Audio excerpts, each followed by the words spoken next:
It was just another mundane afternoon in the university library, a place defined by the scent of aging paper and the low hum of concentrated silence, when a chance discovery fractured the routine.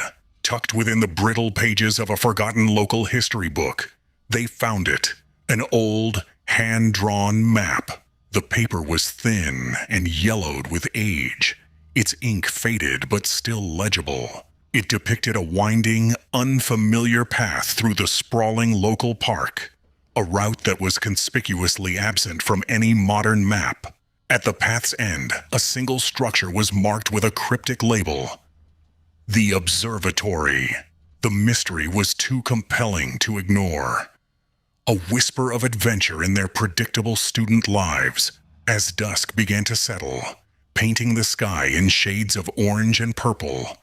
The group of friends ventured into the park. The air grew cooler, and the familiar sounds of the city faded behind them, replaced by the rustling of leaves and the distant call of a lone bird. They followed the map's strange, looping trail, their phone flashlights cutting sharp beams through the encroaching darkness.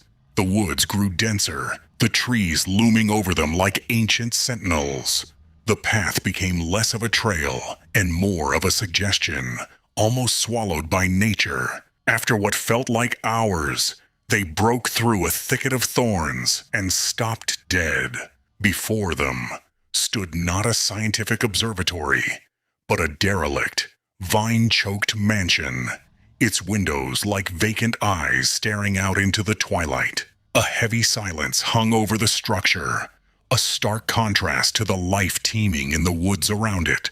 The front door groaned open under a gentle push, revealing an interior frozen in time.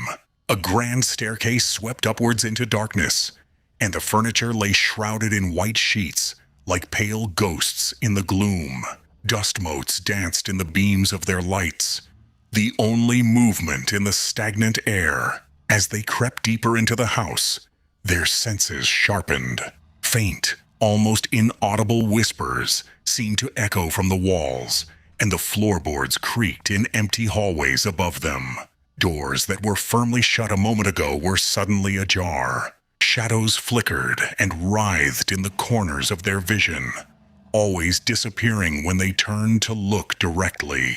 A palpable sense of being watched settled over them, a cold weight in the pit of their stomachs, drawn by an unseen force. They ascended the main staircase to the second floor, the air growing colder with each step. In what appeared to be the master bedroom, a small leather-bound diary lay on a dusty vanity. Its pages, filled with elegant spidery script, told a tragic story. It was the personal account of a woman who had lived in the house, a tale of a family torn apart by a dark, unspeakable secret that had festered within the walls.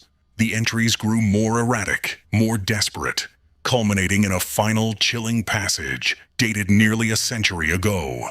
It spoke of a presence that would never let them leave. Just as they read the last word, a sudden, icy gust of wind extinguished their flashlights, plunging them into absolute blackness. When their eyes adjusted, a tall, spectral figure of a woman materialized in the doorway, her form translucent and wavering. A collective scream was swallowed by the oppressive silence of the house. The diary fell from trembling hands, its secrets scattering across the floor. Primal fear took over, erasing all curiosity. They scrambled blindly, tripping over each other in a desperate flight from the master bedroom and the ghostly apparition that watched them go. They half ran, half fell down the grand staircase, their panicked breaths echoing through the cavernous space. They burst out of the front door and into the night, the haunted mansion looming behind them. The friends didn't stop running, not until the comforting glow of the city lights surrounded them again, their hearts pounding with a terror that would linger long after their harrowing escape.